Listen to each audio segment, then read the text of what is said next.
Wanted to save this bit of news until I was able to talk to Chris face to face instead of texting him about it earlier. And this is a fantasy football related thing.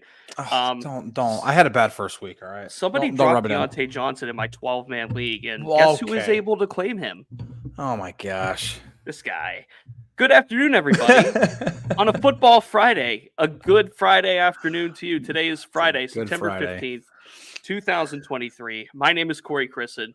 Of course, next to me in Texas. I'm in Pennsylvania. He's in Texas, but virtually next to me is Chris Halicke. It's a football Friday, Chris, but the Steelers don't play until Monday. So we'll have a football Monday as well. And then an overreaction Tuesday. Everything gets bumped over a day. But today is still a football Friday as we sit. And of course, you're tuned into the Southside Beat live every Monday through Friday from 3 until 3:30 Eastern on DK Pittsburgh Sports on YouTube. Later in podcast form where podcasts are found. We already see some awesome people in the chat lighting it up. Heck yeah. Yesterday was a show high for us as far as viewers are concerned. So we greatly appreciate that. We appreciate the contributions. And we're rolling here into week 2, Chris. Heck yeah, man. I'm excited. It is actually beginning to feel a little bit more like football weather down here in Texas, too. We've actually been having some days that have been, it hasn't been 90 degrees even. We had rain the last 2 days. Like, it's amazing. So it's actually feeling like, oh man, the weather's changing. Now it actually begins to feel a little bit like football season. Yeah, man, I'm stoked. I know that, Steelers Nation's a bit, in the dumps right now because, shaking off a loss like that, for fans, you can't really shake off that bad of a loss until the next game happens. And so now with the Monday night game, it's just, I got to wait 8 days before I can try to wash that one off. And, but it's all good. William McDuffie said, now you're flooded. Unfortunately, no, we are not flooded yet.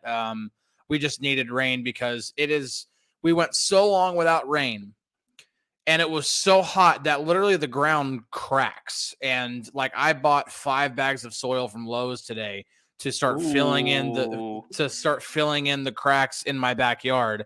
Oh yeah. And then we couldn't water for a while because our city was like, hey, you can't do anything but the essentials of the water because we're having issues with the water pumps because everybody's watering their yards. So now nobody can water their yards. We needed rain. So anyway, football on to the Browns. Football indeed. On to the Browns, on to next week. And before we get into our main topic today that we did want to discuss, Swan asked me, from your observations, Corey, who has had a good week in practice? And that is subjective. That was a fun question. That is subjective because, there's certain... Hold on. Can you talk about it, Corey? Not really. Not in like a totality sense. I can't give you specifics. No. And that's hard to answer from this standpoint too, because the Steelers do a lot of different things in practice that you can't really single one player out. Keep in mind, practices are also meant for prep time, and that includes, doing stuff with scout teams and doing stuff for video purposes and doing just like different things. So I couldn't really pinpoint a specific player, and like this is kind of the way things go here on the South Side. With this beat is we're allowed to watch practice, but unless something's confirmed by a player, you can't really talk about it. So, for example, what I can talk about, because he confirmed this, is that Broderick Jones took reps at right tackle in place of Chuks Okorafor. Now, of course, Chuks Okorafor in the concussion protocol, if you hear, by the way, notifications and dings going off from the cell phone, it's because I have the notifications turned up in case the injury report, the practice report drops mid-show. So we are prepared for that. And, of course, if we get any live news, as always, we will share that in real time. Mark asks, anyone regretting letting Terrell Edmonds go to Philly for guys like Sullivan and Neal? And this is going in tune with the theme of today's show. You look at the title, Minkahs moving around. And this goes back to Minkah Fitzpatrick. Chris, according to Pro Football Focus, and of course, Minkah, we know how good he is. We know how versatile he is. We know he can play on all 3 levels of Terrell Austin's defense. Last week against the 49ers, this is the breakdown of snaps that Minkah Fitzpatrick played. And it's very detailed from the standpoint of splits. So he played 28 snaps at free safety, which is okay. Then he played an even distribution of 13 snaps in the box and 13 snaps in the slot. Then he played 8 snaps at cornerback and 6 snaps along the quote-unquote defensive line, which just means he was in the box lined up to blitz. Yeah. He blitzed 4 times against the 49ers. And how many times did he do it all last year? And he blitzed just 12 yeah. all last season. So this is, I can't say it's a concern when it comes to Minkah Fitzpatrick, but it's very clear that the Steelers and Terrell Austin are very inclined to let Minkah kind of roam around where he wants. And this brings back to what Mark asked about Terrell Edmonds. To me, Terrell Edmonds was that guy, was able to move on all 3 levels, but that kept Minkah anchored in the secondary as more of the ball hawk role and less of the kind of run around and tackle everybody guy. So, Chris, from what you've seen and from what you've kind of experienced watching the film and seeing what Minkah is able to do, what are your thoughts on kind of his versatility and him playing so many snaps, not really out of position, but just in so many different positions? Yeah, I don't know how big of a fan of it I am, to be completely honest. It could have just been one thing where, like, this is how we want to attack the 49ers offense, because the 49ers offense is unique from just about any other offense in the NFL, not only in terms of Kyle Shanahan's genius as an offensive as like an offensive caller and designing plays and stuff like that. But also with the weapons that they have, the ability to run the ball the way that they can with Christian McCaffrey, all of the weapons in the passing game. It's just it's way different from what we're going to see against Cleveland. Sure. And so I kind of go back to what Minkah was the year before last year. He had to help out a lot up front because the Steelers weren't very good up front. They were awful against the run, and he, out of necessity, had to come up and help out in that way. Now, I think he set a career high in tackles that year, and I mean, that comes as no surprise if he's doing more closer to the line of scrimmage, that he's going to get more tackles. Right. The problem is that we didn't really see Minkah be Minkah that year. It's not that he was bad. He just wasn't what makes Minkah special. And what makes Minkah special is what he did last year, which, if it ain't broke, don't fix it. Like, don't change up what Minkah does.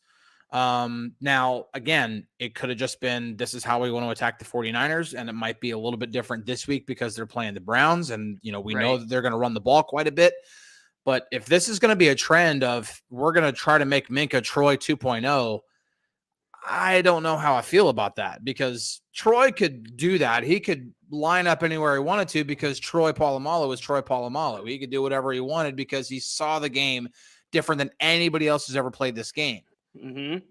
Let Minkah Fitzpatrick do what he does that makes him special. And I don't know. I think I just prefer Minkah to be in a similar role. Now, granted, it's 1 week. I don't want to overreact. Just let Minkah be Minkah. Now, Terrell Austin was asked about Minkah Fitzpatrick's role and his moving around, so to speak, on Coordinator Thursday yesterday, as we talked today on a Football Friday. Yeah. And Austin said, to paraphrase, depending on who the Steelers play, Minkah's going to move around. So if that is the case, then I would expect Minkah to play a similar role this week against Cleveland than what he did last week against the 49ers. If you look at the Browns offense compared to the 49ers offense, if you add in Deshaun Watson's mobility, very, very similar scheme. They're both run heavy. They like to lean on their star running backs. And why wouldn't they? Yeah. So against the Browns, Minkah Fitzpatrick's impact, I feel like, as far as design is concerned, is going to be about the same. And this kind of goes back to what Bob brings up in our YouTube comments here. Edmonds versus Neal. Keanu Neal versus Terrell Edmonds. Like, what is the difference between having those two? And Keanu Neal, he brings such a good physical presence to that safeties room. Whereas Minkah, of course, tied for the league lead in interceptions last year, has such good ball skills and is just able to find the football in the air. So they're different styles of play when it comes to Keanu Neal versus Minkah Fitzpatrick. And of course, Minkah's just more talented. Let's not ignore that fact either. Yeah. So against the Browns, I feel like Minkah's going to be able to reprise kind of a similar role and maybe key in on, David Njoku more. David Njoku, George Kittle, again, similar makeups to this offense. Yeah. And then Christian McCaffrey versus a Nick Chubb. Like, I think Minkah is going to be able to take that assignment of David Njoku more. Now, whether that is to a positive effect because of Minkah's ability to cover, or to read into it a little bit more, and maybe reading into it too much, you can call me out on it if I am. Right. The inside linebacker's inability to cover. This kind of makes up for the fact that Cole Holcomb, Landon Roberts, Quan Alexander are not the three greatest linebackers when it comes to pass coverage. Well, and so then here's my rebuttal to that. Instead of having Minkah move around, why don't you do more what you did last year, where it's, especially in the second half last year when DeMonte Casey came back from his injury and suspension. Sure. How about you have Minkah and KZ be the primary two safeties in the back, while you have Keanu Neal be this year's Terrell Edmonds on the second level, kind of in that third safety, maybe playing in the slot, playing, somewhere on that second level, acting as the third linebacker per se. If you're talking about like 4 down linemen, and I'm talking about 2 interior and then the 2 edge rushers like Alex and TJ on the edges. And then your second level being your 2 off-ball linebackers. And then if you want to have a safety, great. Then Keanu Neal can be that guy. That's what I always kind of envisioned when they first signed Keanu Neal and said goodbye. I was like, it's just going to be a swap of, Keanu Neal is going to step right into where Terrell Edmonds was, because they're similar type of safeties, better tacklers, not as great in coverage, but can obviously do some things in coverage, but they serve best when they're playing a little bit closer to the line of scrimmage. And so that's kind of what I saw, or what I thought was going to happen. And again, it was just 1 week. We have yet to see, but they may not have Minkah play in a similar way that he did. Maybe Keanu Neal does play closer to the line of scrimmage because he is a good tackler. And then maybe Minkah can play a little further back, read Deshaun Watson's eyes, because Deshaun Watson is not that great of a quarterback, or at least not that great of a passer. And then Minkah can be the guy that helps be a ball hawk in the back, whatever it is. I don't know. I just don't want to see Minkah get taken out of the same thing that he did last year, because he was so good last year. He deserved every accolade that he got last year. Don't change it up. Including team MVP, by the way. Yeah. All Crystal calls me out for giving 10-minute answers on a 30-minute show. Now, let me defend myself briefly. I have a radio background, pretty extensive radio background. I'm used to filling 3 hours, 2 hours sometimes, not 30 minutes. So if I'm giving long answers, it's because that's just how I operate. End sentence, next point. Mark brings up in relation to Minkah Fitzpatrick. He says he's heard that there will be no increase in Joey Porter Jr.'s involvement this week. Should we use his press man skills to open up Minkah? Now, Mark, you're hearing that because that's kind of true. I don't think Joey Porter Jr. is going to have much more of an involvement this week in the passing game. He said himself last week, and this is, coming from locker room scrums that I was in, he said last week that was kind of just part of design, and that's where he's at. And Terrell Austin's pretty much saying, yeah, that's where he's at. They feel that Joey Porter Jr., as of right now, with his development, etc., is suited for that dime package, which there's nothing wrong with. But eventually, I don't know what point of this year it will have to be, he's going to have to be able to fill in more snaps than 7. He's going to have to play a significant amount of snaps. If Keanu Benton can play 29, 28 snaps in his first game, then why can't Joey Porter Jr.? That's a pretty fair question, I think. Yeah, I don't feel like there's any need to rush Joey Porter Jr. yet. I really don't. I feel like any cornerback that the Steelers have taken that's come with any kind, like in the draft, that when I say taken, like any cornerback that they've drafted, and pretty much ever since Artie Burns, I really feel like there's always any cornerback that's had expectation of some kind. Obviously have not lived up to expectation. Cam Sutton might be the only one. But the problem is, because there's so much expectation with Joey Porter Jr., don't throw him out there if he's not ready. It's just not. Listen, he came into the NFL. He came into the draft. There were known flaws in his game, known flaws. It doesn't mean that he was bad.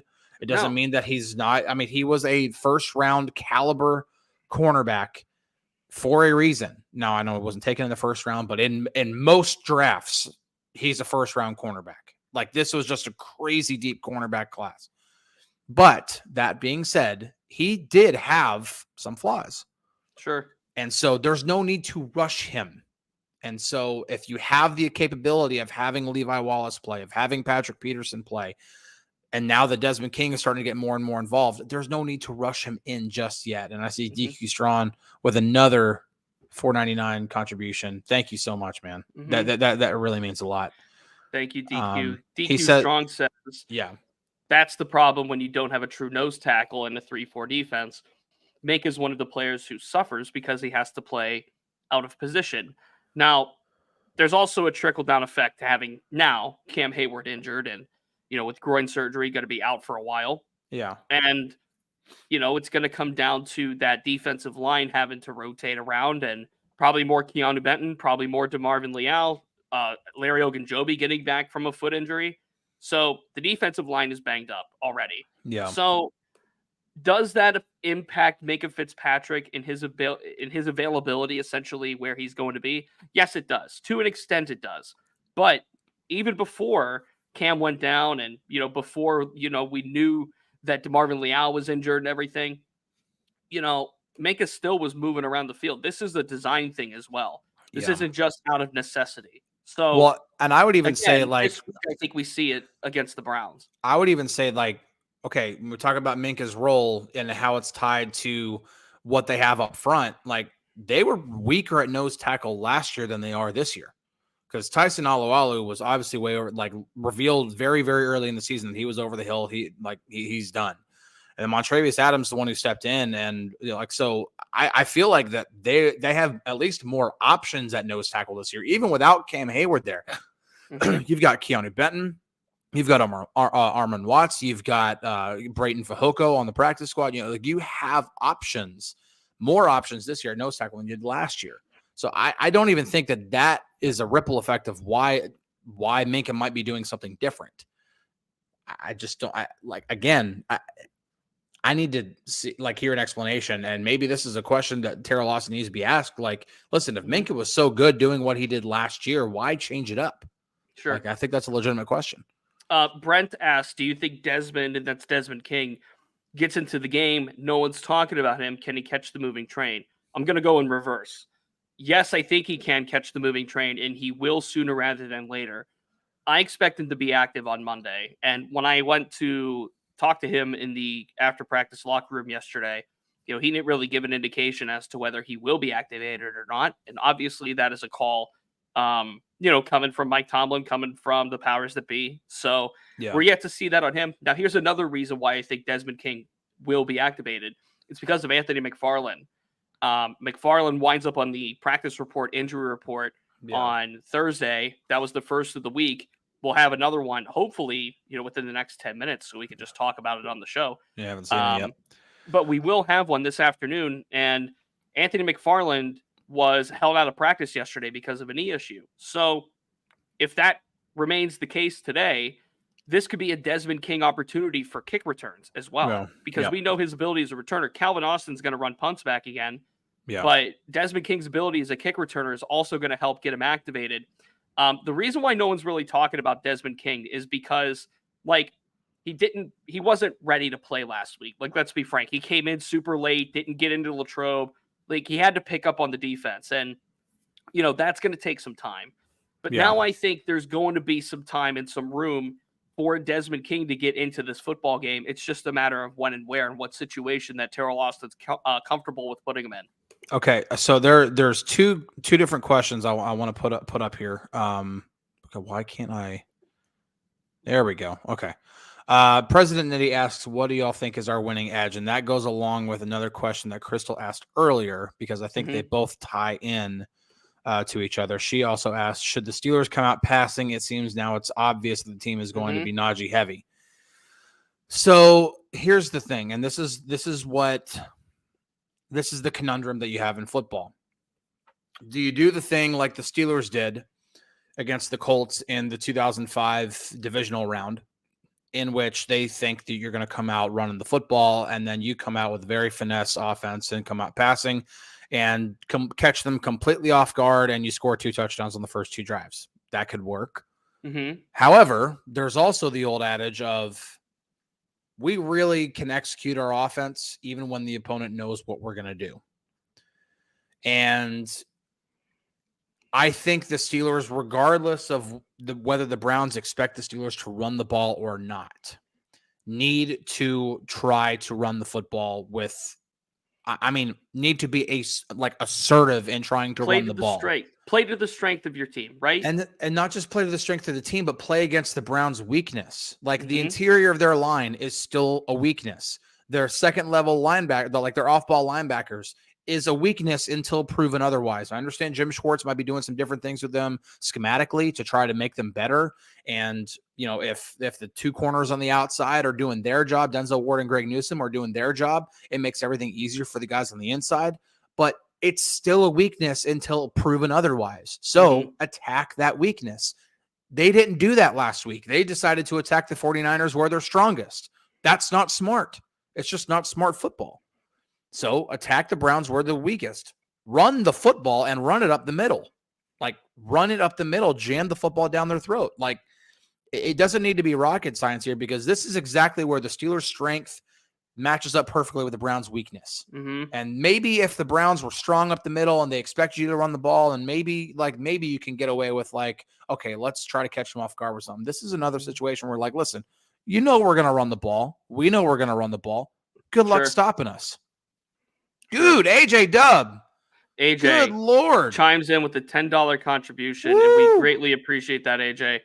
He asks, is it feasible to publish a snippet on the support structure around Kenny Pickett?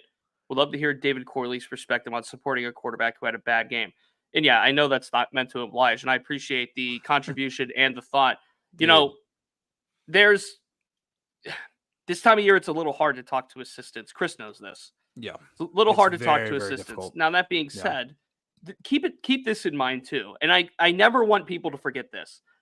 Matt Canada recruited Kenny Pickett to Pitt. Yeah. This is not like a stranger coming in. This isn't just Matt Canada inherited Kenny Pickett because Ben Roethlisberger retired and then by chance the Steelers drafted Kenny Pickett. Yeah. Matt Canada has a long history with Kenny Pickett going back to their days at Pitt before Canada went elsewhere. Yeah. So yes, there is a support system. And this obviously goes back to Mike Sullivan too, the quarterback's coach and some of the other offensive assistants. And there's a pecking order there. This time of year, it's a little hard to get into the assistant coach's mind. So we can try, we can do what we can on that, but that's kind of a basic layout of how things work around not just Matt Canada, but also Kenny Pickett. Yeah. In terms of media availability, usually the time to talk to the assistants is actually during training camp. Like us in the media, we're able to request interviews with the assistants, and that can either be one-on-one or it could be, in a group setting, whatever it is. It depends on what the demand is for that assistant. During the season, there really isn't a lot of allowance in terms of getting an assistant one-on-one. It's just the way it is. Say it's fair, it's unfair, whatever it is. It's just the way it is. And it's just not. Do I want it to be different? Of course. I got my foot in the door covering baseball, in which I could pretty much talk to anybody I wanted to in baseball. It was access is a lot easier in that sport, but depends on where you're at. It's just the nature of the beast here, and unfortunately, William says he's got his daughter there. Says hello to Willow. Hello, Willow. We will always drop a little shout out we can. Ryan says, I like this point. With Garrett and Smith on the outside, this, of course, the Browns pass rush. Do we see more 2 tight end sets? And he thinks that the Steelers have to. Now, if you've listened to the Ramon Foster show with DK and Ramon, DK had some pretty interesting intel on Pat Freiermuth and Pat Freiermuth's chest injury that he sustained on Sunday. And, of course, we're a few days removed from that. Freiermuth was limited on Thursday in practice. So, keep an eye on that. But this also kind of goes back to Darnell Washington and his ability to block. Yeah. And if you watch the tape from last week, he did a pretty good job against Nick Bosa. Looks good. So if he's going to be the same guy this week against Myles Garrett, then what do you do with Pat Freiermuth, with Connor Hayward, Do you elevate Hot Rod Rodney Williams? What do you do there? This is kind of like going back to the 50-man roster cuts, the 53-man roster cuts, and it's like this would be a good time to have Zach Gentry. But obviously Gentry now with the Bengals, I think you can see more, not just 2 tight end sets, but specifically 12 personnel going with Najee Harris / Jaylen Warren. And this is where I think having Anthony McFarland can be a miss, because McFarland is so good in the screen game that he's able to help spread out Smith and Garrett and get them off the line, so to speak, to help open up that inside run game. So I think you're going to see a lot more, at least of Darnell Washington, and then contingent on Pat Freiermuth's health. Yeah, I think that's one way you could go for sure. I think there's a number, and this is again where I want to see creativity in the offense. You don't necessarily have to always go to the basics in terms of, okay, we're going to run the ball. That means, we don't have a traditional fullback. So that means we're going to be running out of a lot of 12 personnel. You could do a number of different things in order to establish the run. And they're nice little wrinkles that help keep the defense honest. How about those packages that we saw against the Ravens last year where you had Najee Harris and Jaylen Warren on the field at the same time, where you ran a couple of jet sweeps with Jaylen Warren and one of them went off for a huge gain.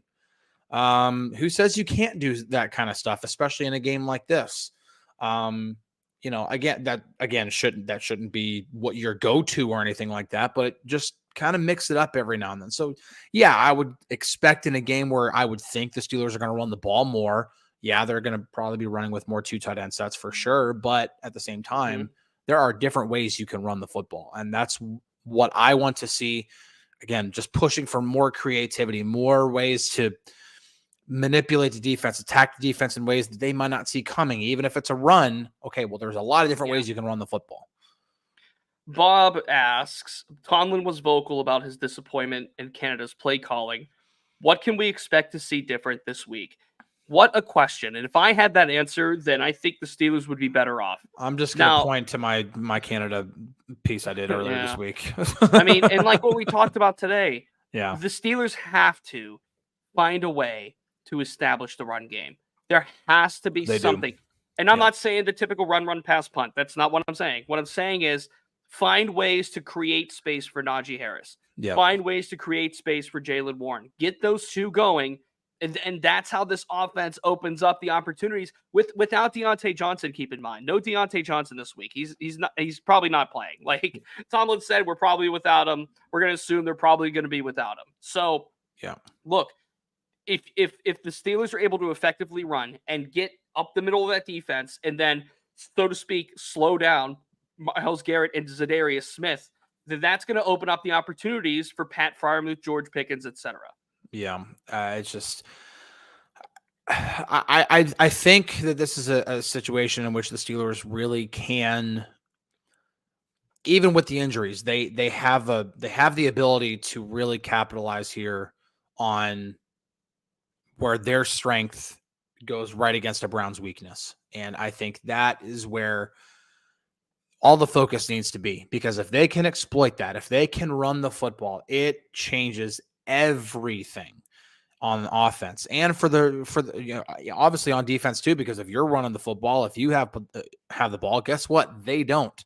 Nick Chubb can't tear your defense up if he's standing on the sideline holding his helmet. Like he just can't. So possess the ball for 35 minutes, 36 minutes, 37 minutes. Make Nick Chubb stand on the sideline. That's the best way to try to beat. When you talk about who their best player is, you probably say either Nick Chubb or Myles Garrett. Okay, well, you're gonna have to face one of them. One of them is going to be on the field all the time. So again, run the football. Run the football.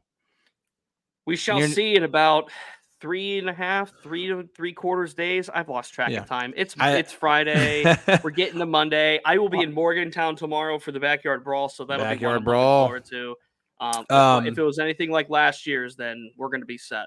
We will be doing picks on here on Monday before the game. Obviously, we won't do them today. Monday's show will be all about the game. Oh yeah, will be all about your thoughts. Will be all about maybe a little bit of overreaction Monday to what happens around the rest of the league, and of course the AFC North. But for now, DK and Ramon coming up in 30 minutes or so for the Ramon Foster Show. But for now, Chris and I have to get out of here on a Football Friday. He's Chris Halicke. I'm Corey Crisan. Thank you for tuning into the Southside Beat. Have a great weekend, and we'll talk to you Monday. Cheers, everyone.